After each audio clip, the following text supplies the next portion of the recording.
My name's Jerry Cornwell. Tonight I'd like to introduce my friend Al Collins. Many of you have already met Al on the Off the Beaten Track presentations, as he is the owner of Ultimation, manufacturer of fine tools for model makers. You may not know that nearly 30 years ago, Al was the founder of Mount Albert Scale Lumber Company. Al and I go back even further, so we've been friends more than half our lives, which is kind of a horrifying thought when you think about it. In addition to his other skills, Al is a meticulous and creative model builder. So tonight, he is going to demonstrate some of his methods of weathering wood. If you have any questions during the presentation, please type them into the chat box, and I'll be moderating questions at the end of Al's presentation. So Al, it's over to you. I'm assuming everybody can hear me all right. That. We're good. Yay!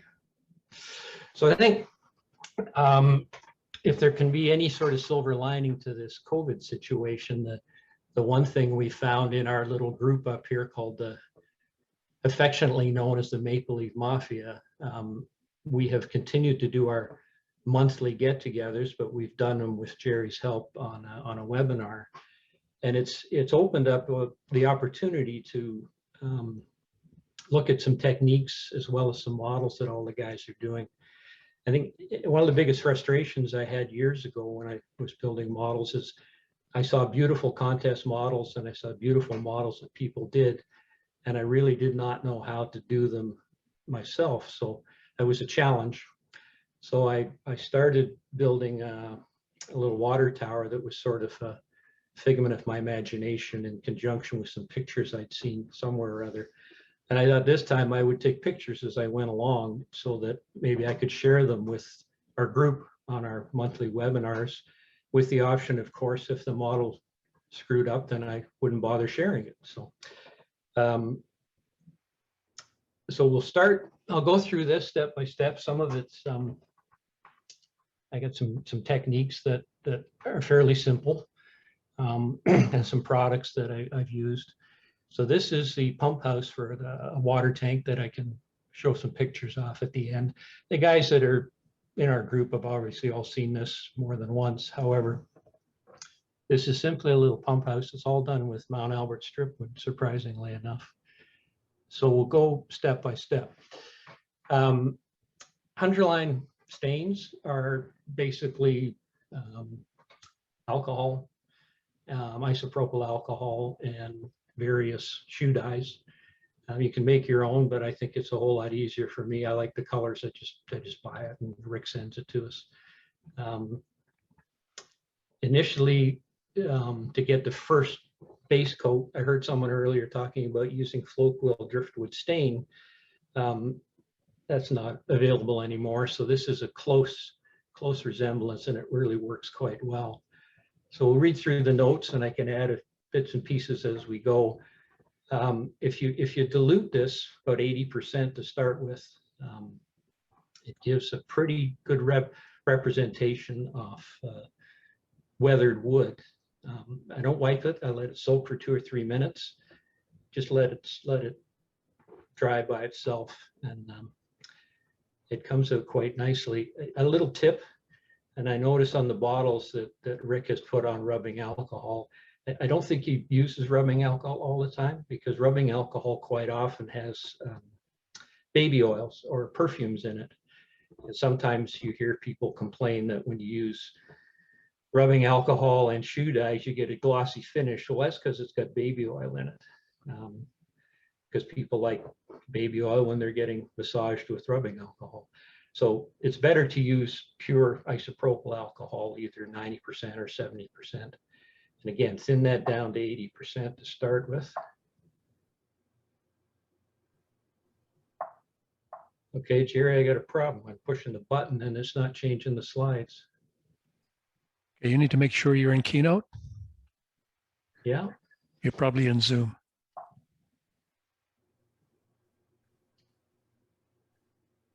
How do I do that?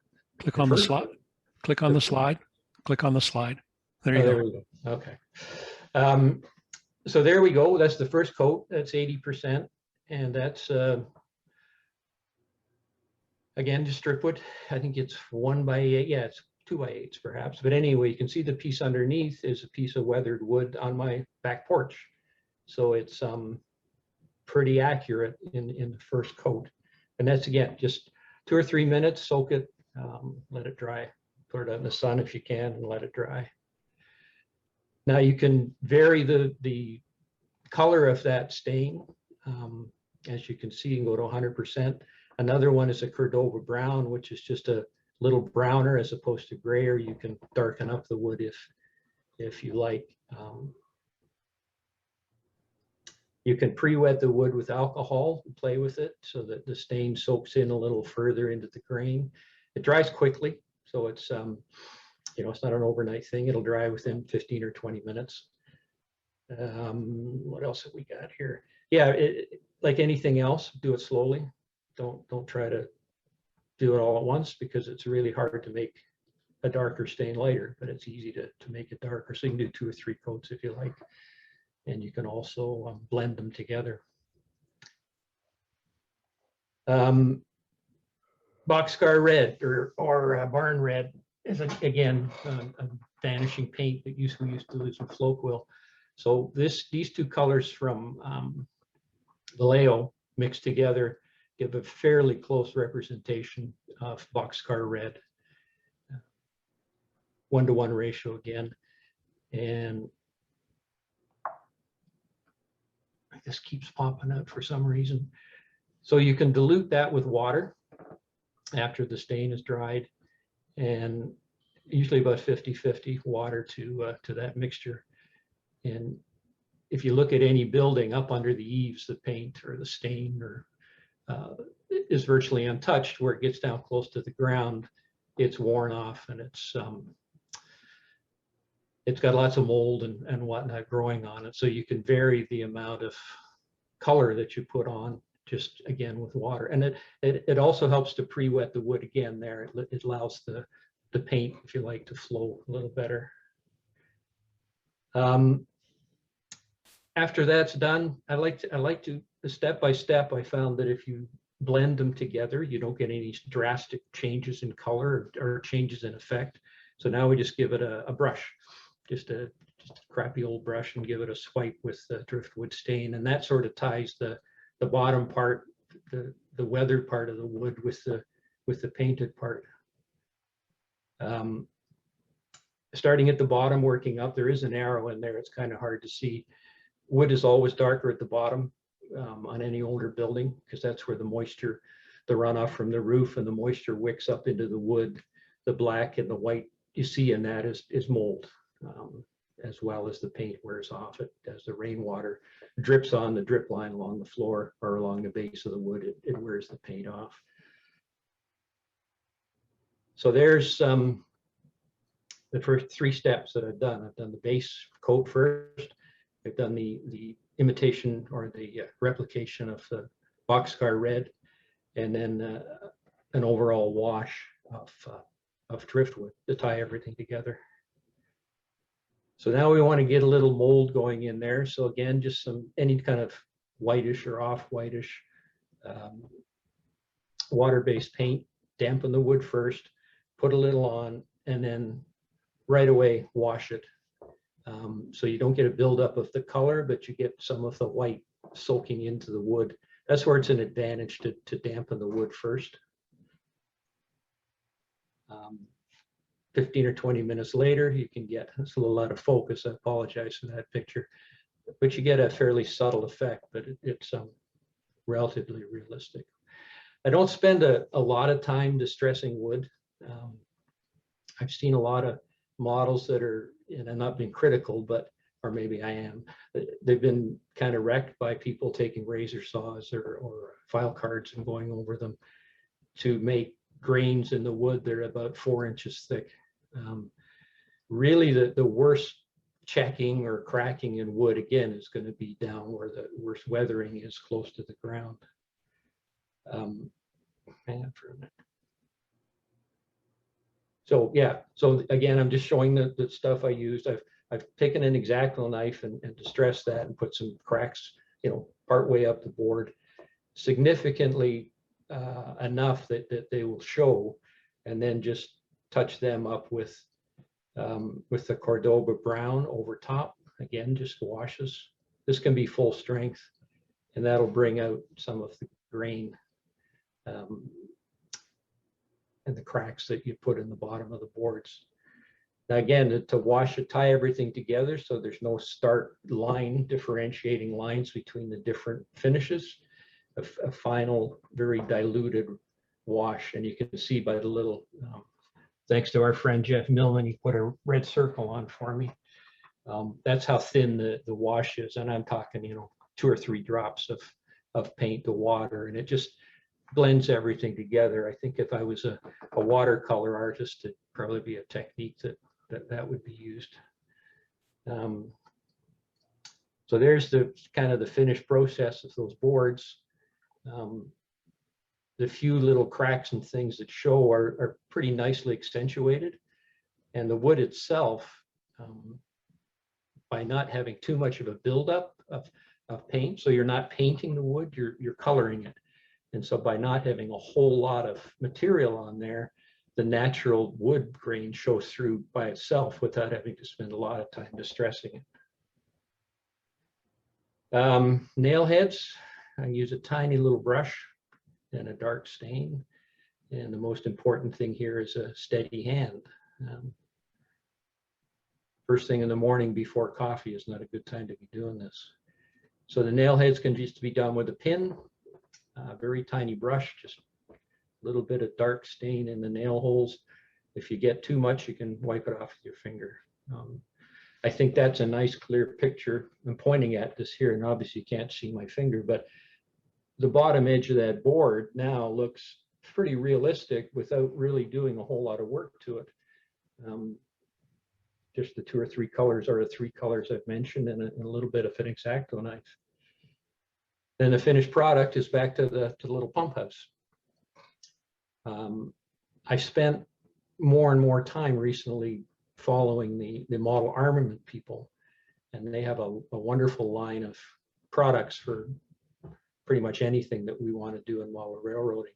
So to get a little bit of splash mud, or whatever you want to call it, along the ground where the dirt splashes up onto the boards, you can just use some dry pigments, brush them on, and then just touch them with a little bit of alcohol or even acetone. Acetone works really nicely because it draws it in very quickly as it evaporates, and that can give you that muddy effect along the bottom of the boards. Practice on this, because this pigment is very, very high density, and there's no eraser at this point. And there's the finished product for that little pump house.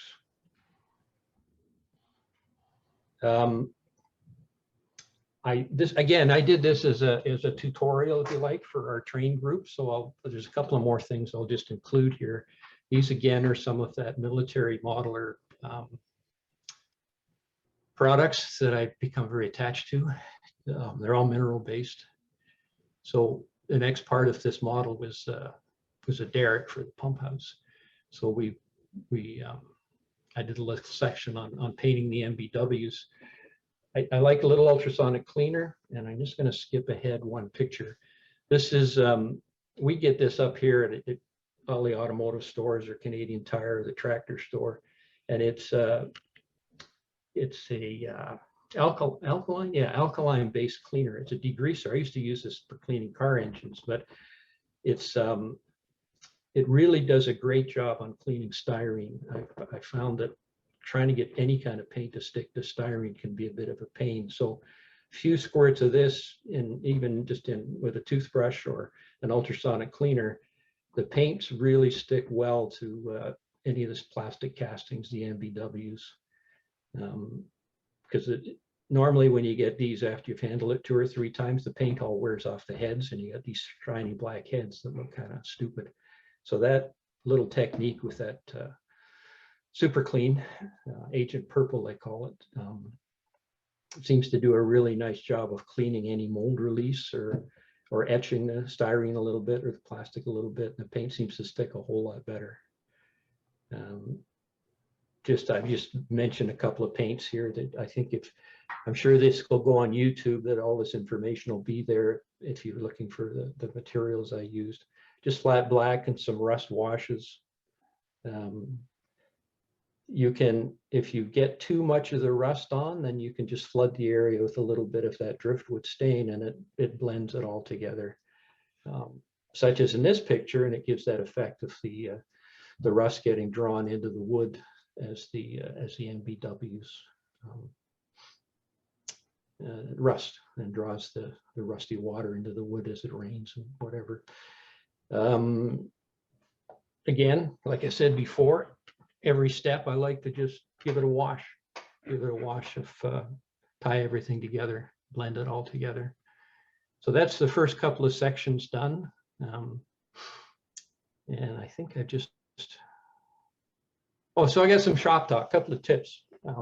Having cut a little bit of wood in my life, the way wood comes off the saws, there's always a smooth side and a rough side. So depending on what you want to do, you can take advantage of that. The smooth side sometimes makes a nicer job. You've got a little more, a better canvas, if you like, to work with. But if you want some really rough cut lumber to show on the siding of a building, then you can use the rough cut side. It's very obvious when you pick up a piece of 2x8 or 2x12 or whatever you're using in strip wood. You can see from side to side the difference in the texture. So I mentioned before, if you do all this, don't try to paint a model, just try to color it. So this has no weather or no distressing whatsoever. And I think you can see, at least I can see anyway, that there is a nice wood effect to it without beating it up with razor saws or file cards. Like I showed earlier, just a few cracks on the bottom gives a nice effect. I only put this in here because if you're using any of those military paints, they sell odorless thinner, which really is. It's just Barcel or mineral spirits, but they've somehow deodorized it. They charge a fortune for it, but the art stores, again, my friend Jeff and his humor, we can go to Paris if you like and buy it at the Louvre, or you can get it at the art stores. Michael's, I think it's like $20 for a quart. Instead of $8 for a couple of ounces. As I mentioned before, if you're thinning any of these stains, just use pure isopropyl alcohol. Stay away from rubbing alcohol. The brushes you need, that's all. Believe it or not, the little 20-0 brush, I don't even know what 20-0 means, but that's the best brush going for doing a lot of stuff. The others are just washes and brushes. There's no point buying good brushes because they all get, sorry, I'm digressing a little bit here on a tutorial on brushes, but I went into the local art store here and said, I want to buy some really good brushes. And the guy said, why? You're just going to throw them out anyway, buy the cheap ones. And the main reason is that the furrows, especially on a small brush, the furrows where the hair is clamped into the end of the brush very quickly gets full of paint, and it's very hard to clean because it's such a compact area. And what happens is the brush, they won't come to a point anymore, so they come really good for putting glue on. So that's how the finished model. I've had some pictures of this before. That whole model is done just with the techniques I mentioned, the underline stains and that mixture of homemade mixture of boxcar red. And Jerry painted the figure for me.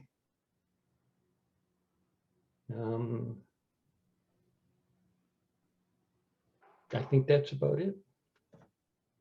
So I'm going to do this. Jerry, I got this nailed. Look at that. Stop share. Okay. Thanks, Al. Any questions or comments, or if not, we can move on. I don't see any questions in the chat box. Does anybody have any questions they want to direct at Al while we have his attention? There used to be a hobby shop in Salida, Colorado that was called Round Bell Hobbies. And the gentleman there was making a similar product to Flocal Driftwood Stain. So I'm not sure whether he's still doing it or not, but it's worth checking out, because if you still have some Flocal paints, more likely you've run out of the driftwood. But he was making a product that I've used that was very similar. Thanks, Jeff. Yeah, I've got a couple of bottles of the old original Flocal driftwood in my basement, and I think right now it's about worth as much as a sheet of plywood is. So it's Yeah, I've got 6 bottles that I bought years ago when I knew that was going out of style, but I had to trip all across the country to get it. Stuff's like gold now. So is it fair to throw a little teaser in about that new product, Jerry? Or If you want to do that, sure, why not? We have people's attention at the moment. yeah, so I can just hold it up and show it in the camera. So what do I do? How do I get out of this now? You don't have to get out of anything. Just hold it up. You're already there. We see your face. So just hold it up in front of the camera. Yeah.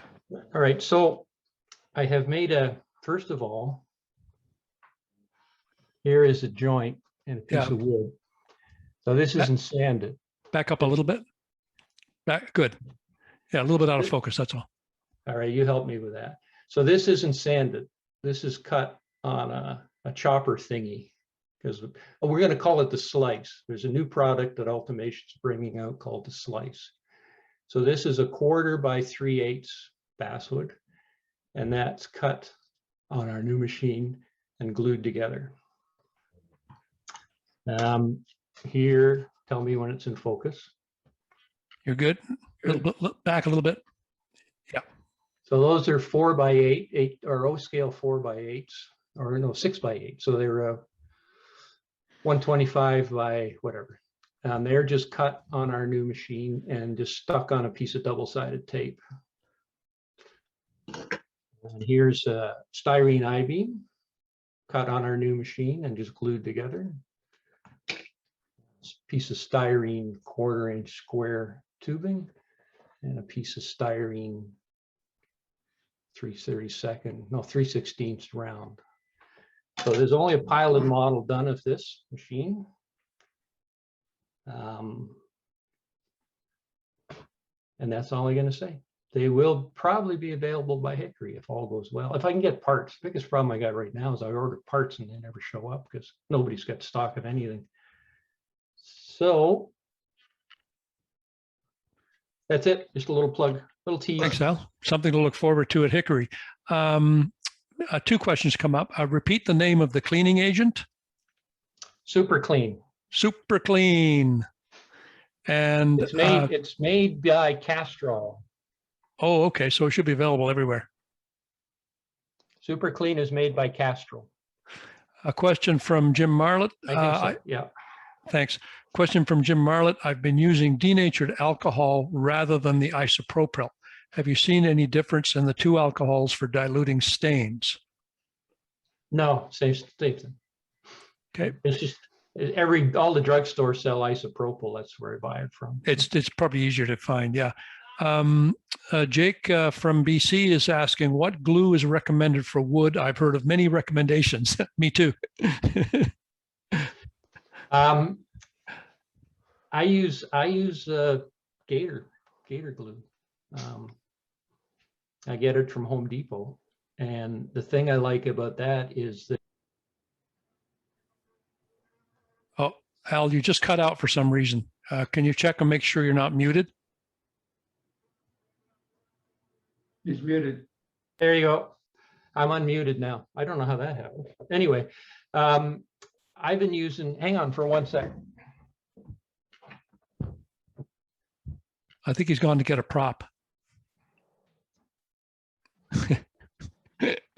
I've been using the, not the Gorilla Glue, the other one. Eileen's? Yeah. Tight Bond. Tight Bond 2, yeah. Tight Bond 2 is a little bit of waterproof value to it, but it doesn't it doesn't dry quite as hard as the or as clear as the as some of the other white glues. Gives you a little bit of leeway. I said, sorry, I said gator glue. I meant Gorilla Glue. Yeah, we know what you, Interesting enough, this is called Gorilla Glue Type 2, and it's waterproof. But and I've tried them all. What's nice about this is it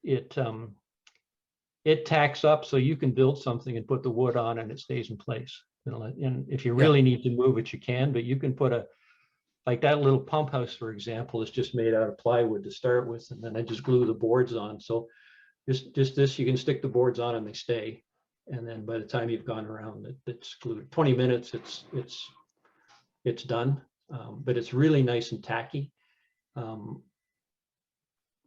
I don't know. I'm assuming it dries clear. I've never seen it dry anything else. It's yellow. It's the same as Titebond. It's probably the same stuff as Titebond. But yeah, Titebond 2's also got a real nice initial tack. I really like that about it. It's you put something in. I've used the Gorilla Glue as well, and the same thing. You just touch the thing to it and give it a little wiggle so that it makes a contact, and then it's there. It's on there. And if you put a weight on it, and leave it for 10-15 minutes, it's never coming off.